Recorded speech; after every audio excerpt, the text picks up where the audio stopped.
자, 안녕하십니까. 자, 양진석 세무사입니다. 자, 오늘은요, 저번 시간에 설명드린 내용이 있는데, 상속과 관련되는 내용인데요. 이전에는 상속과 관련돼서 주택 이외에 부동산에 대한 사후 조치에 대해서 상속 후 설명을 좀 드렸죠. 사업자 등록증이라든가, 소득세, 그 다음에 부가세에 대해서 설명을 드렸고요.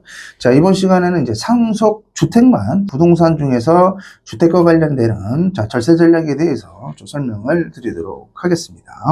상속이니까요, 기본적으로 피상속인 고인도 있고, 그 다음에 상속인도 이제 보시면 있을 겁니다. 관련되는 세금은요, 전체적으로 파악을 하셔야 되는데요. 취득세도 있고, 그 다음에 종부세도 있고, 양도세도 있고, 그 다음에 주택임대소득도 있을 겁니다. 그럼 제일 먼저 뭐부터 체킹을 해야 되느냐? 일단 상속과 관련되는 거잖아요. 고인, 즉 피상속인의 주택수부터 파악을 하시는 게 1순위가 될 겁니다. 그 다음에 이 주택을 위해 상속인이 상속을 받겠죠. 자, 그럼 첫 번째 뜨는 게 취득세와 관련되는 문제가 처음에 발생을 할 겁니다. 우리가 소위 말한 원시 상속과 원시 취득의 취득세는 기본적으로 동일하다고 보시면 되고요. 두 가지 요소를 알아야지 취득세를 구할 수가 있습니다. 과세 표준인데요. 이게 공식 가액입니다. 무상이나 상속이나 증여죠. 이거는 감정가액이나 이런 걸 고려하지 않고요. 기본적으로 시가 표준액인 공시가격을 기준으로 해서 금액을 측정을 합니다. 여기 이제 세율을 곱하는데요. 이 세율이 상속과 관련이 되는 거는요, 일단 나누어 줍니다. 국민주택 규모 이하의 아파트냐, 또 국민주택 규모를 초과했느냐에 따라서 세율이 좀 차이가 있는데요. 그래서 기본적으로 국민주택 초과가 아닌 경우에는 교육세까지 포함해서 2.96%가 되고, 자, 여기에 국민주택 초과가 될 경우에 아파트 등 주택 등을 구입할 경우에는 농어촌 특별세라는 게 별도로 달라붙습니다. 그래서 3.16%만큼의 세율이 적용이 된다는 거 유념해 주시기 바랍니다. 매매가 아닙니다. 상속과 관련되는 세금이 되고요. 자, 두 가지 요소를 체킹하셔야 된다고 그랬습니다. 요거는 무상의 개념이 되기 때문에 공시가액으로 해서 과표를 잡는다 보시면 되고요. 특이사항이 하나가 있는데 뭐냐, 상속인 중에서 만약에 상속을 받는데요, 무주택 세대주가 상속주택을 상속을 받을 때는 기본이 0.8입니다. 여기에 이제 지방교육세까지 포함을 해서 전체적으로 0.96입니다. 과표는 똑같습니다. 0.96에 해당되는 만큼 취득세를 내기 때문에 굉장히 세금이 줄어들어요. 두 번째 주의사항은요, 무주택 세대자가 이제 상속주택을 받는데 세대의 기준입니다. 그러니까 상속받은 시점에서 주민등록등본상에 본인만 주택이 없으면 안 돼요. 세대 기준으로 가기 때문에 거기에 해당되는 가족들이 전부 다 주택이 없어야 됩니다. 그래야지 기본적으로 0.96에 해당되는 취득세율을 적용할 수 있습니다. 첫 번째, 취득세와 관련되는 부분을 좀 설명드렸고요. 그 다음에 취득세와 관련돼서 좀 주의사항을 한 가지 말씀 좀 드릴게요. 우리가 이제 매매가 됐던 유상 취득이 되면 주택수 산정이라는 게 있잖아요. 다주택자에 대해서는 매매가 됐을 경우에 기본적으로 8%짜리도 있고, 그 다음에 12%짜리도 있어요. 거기에 교육세라든가 농어촌 특별세는 별도로 하고요. 기존 주택에다가 조정 대상 지역의 주택을 구입할 때는 8%를 적용받고, 세 번째 주택일 때는 12%가 될 겁니다.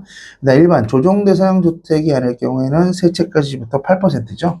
그래서 다주택과 관련이 되는 거는 중과세를 받을 수 있다는 것을 파악을 하시는데, 여기서 주택수 판전에 대해서 좀 간략하게 상속이 나와서 좀 설명을 드릴게요. 상속 개시일로부터 5년 이내입니다. 그 다음 소수 지분권자는요, 주택수 계산을 할 때 취득세죠.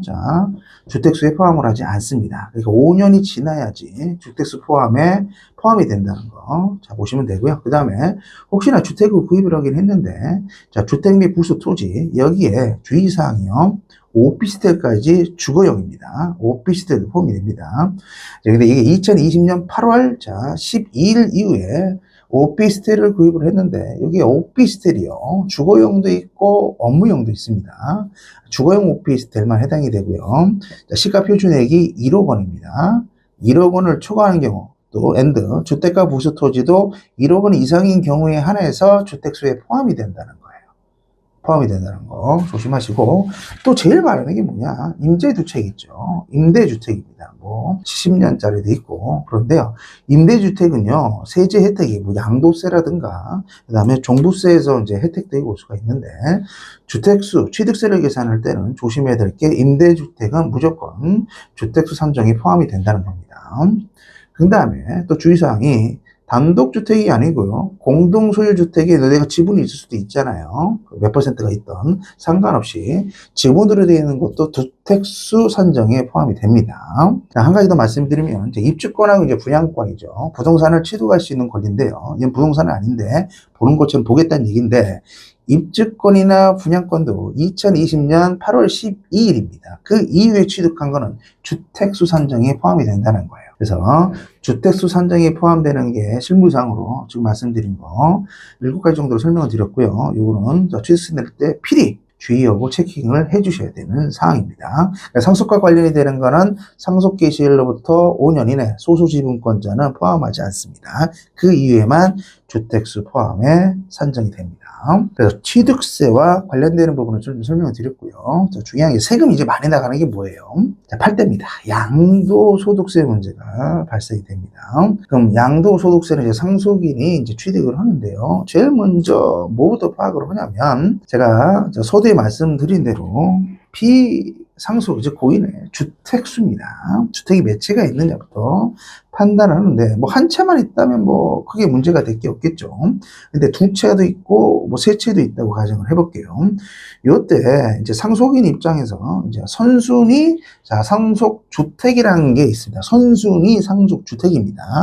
여기는 공동상속주택도 포함이 됩니다. 근데 순서가 있어서 선순위 상속주택을 갖고 상속인이 기존에 주택이 있다고 한다면, 자, 한 채에 대해서는 비과세를 받을 수가 있어요. 상속주택에 대해서. 단 전제 조건은, 자, 다른 주택을 먼저 양도했을 경우에 한해서 선순위 상속주택에 대해서 비과세를 받고요. 그 순서가 한 5가지 정도가 순서가 나열이 되어 있는데요. 제가 볼 때는 뭐 1번에서 다 대부분 선순위 상속주택이 체킹이 될 것 같아요. 고인의 주택 중에서 보유기간이 가장 긴 주택을 첫 번째 선순위 상속주택으로 판정을 합니다. 그럼 나머지는 어떻게 돼? 여러 채 주택이 있다고 한다면 선순위 상속주택이 한 채가 순위가 결정이 되고 나면 나머지는 후순위 상속주택이 되고요. 이 후순위 상속주택을 상속받은 상속인들은 기본적으로 상속세 주택에 대해서 혜택을 받지를 않습니다. 이건 공동 후순위 상속주택도 동일합니다. 그래서 이걸 좀 조심하시고요.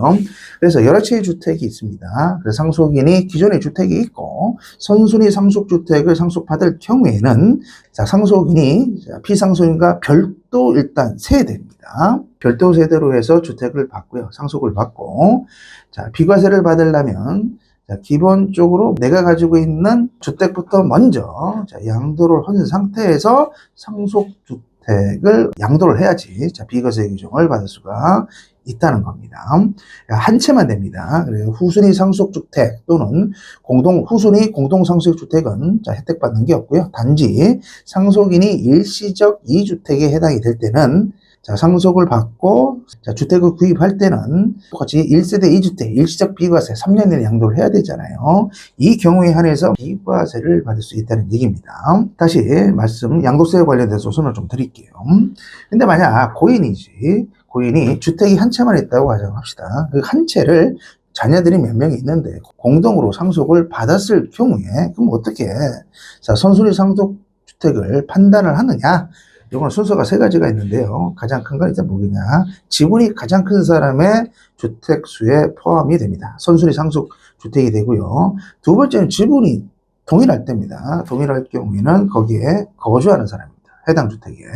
그럼 해당 주택에 거주한 사람이 없으면 최연장자 순으로 해서, 자, 선순위 상속주택을 체킹하고 있다는 거 한번 확인해 주시면 될 것 같습니다. 그래서 공동상속주택도 굉장히 또 이슈가 될 수가 있으니까 양도소득세 추후에 파실 때 주의해 주시기 바라겠습니다. 다시 한번 말씀을 드릴게요. 여기서 주의사항이 제가 뭐라고 그랬어요? 후순위 상속주택 뿐만 아니라 공동상속주 중에서도 소수지분권자 있죠. 소수지분권자는 상속주택에 포함이 됩니다. 근데 공동상속 중에 한차만 있다고 하면 소수지분권자와 관련되는 지분은 주택수 산정에 포함이 안 되고 있다는 거. 주택수로 보질 않습니다. 또 공동상속주택과 관련이 돼서 한 채를 상속을 받았다고 칠게요. 그럼 지분이 있을 거 아닙니까? 자, 이런 경우에 최대 지분권자도 있고 소수 지분권자도 있는데, 자, 어떻게 그러면 공동주택과 관련되는 비과세 요건, 뭐 보유 요건이 됐던 거주 요건이 됐던 장기보유 특별공제 요건이 됐던 이제 판정을 해야 될 거 아닙니까? 그 기준점이 뭐냐? 자, 최대 지분권자에 맞춰서 거주 요건이라든가 장기 보유 특별공제를 받고 있다는 겁니다. 그래서 만약에 조정 대상 지역의 주택을 상속을 받았다고 하는데 그 상속받은 사람이 최대 지분자라고 가정을 한다면 반드시 조정 대상 지역은 2년 거주를 해야 되는 거잖아요. 자, 2년 거주를 하죠. 그리고 비과세 요건을 충족할 수가 있으니까요. 그래서 만약에 조정 대상 지역에 해당된다면 지분이 가장 큰 사람을 쫓아간다는 거. 소수 지분권자가 동일하게 적용된다는 거. 자, 공동상속주택 때 주의해 주시기 바라겠습니다. 자, 그 다음에 세 번째. 자, 양도소득세 원래 금액이 크니까 제가 설명을 좀 드렸고요. 그 다음에 보유와 관련되는 종부세에 대해서, 종합부동산에 대해서 좀 설명을 좀 드릴게요. 제가 이제 뭐 취득 부분 설명드렸고, 양도 부분 설명을 드렸는데, 보유와 관련되는 종부세인데, 과세 시점이 6월 1일 시점입니다.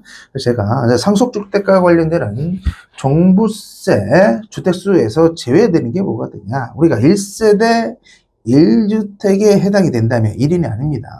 기본공제가 이제 12억이 되고 1세대 1주택에 해당이 안 되면 빼주는 게 얼마라고 했죠? 공제액이 9억 원이 되겠죠. 즉 다주택자입니다. 자, 요건 이제 체킹을 하시고요.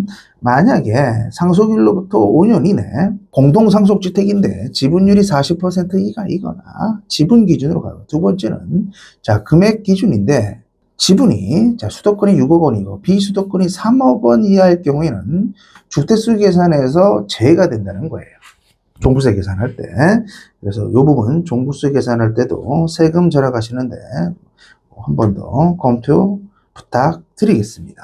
개정 사항 중에 2026년입니다. 내년부터죠. 자, 우리가 전세보증금이 기본적으로 간주 임대라고 해서 세 채 이상 있을 때는 보증금에 대해서도 소득세를 냈죠. 근데 자, 내년부터는요, 고가주택입니다. 2주택 이상입니다. 2주택 이상에 대해서 월세가 없이 보증금을 받았어요. 이런 경우도 소득세 부담이 옵니다. 즉, 보증금 전체 합한 금액의 기본공제인 3억 원을 뺍니다. 여기에 0.6을 곱하죠. 여기에 정기예금 이자율만큼에 대해서 수익금액으로 간주를 하겠다는 얘기예요. 여기 이제 작년까지는 정기예금 이자율이 3.5%였는데 지금 올해 개정이 돼서 2025년 입장에서 지금 3.1%의 정기예금 이자율을 적용하고 있습니다. 그래서 이 부분 2주택 이상 고가주택에 대해서는 이거 하나만 더 체킹할게요. 소득세 과세 대상이 된다는 것까지 해서 상속주택과 관련되는 부분에 대해서 한번 전체적으로 이번 시간에 살펴봤습니다.